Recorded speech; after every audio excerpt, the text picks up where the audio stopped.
ama sanki her şey kayboldu çok derin hislerim.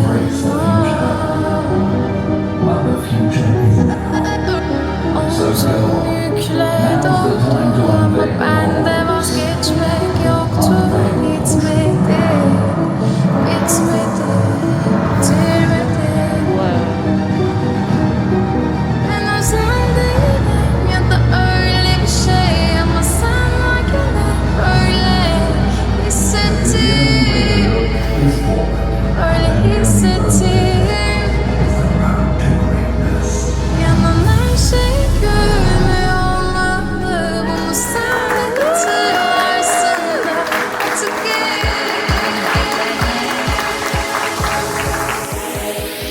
öyle hissettim.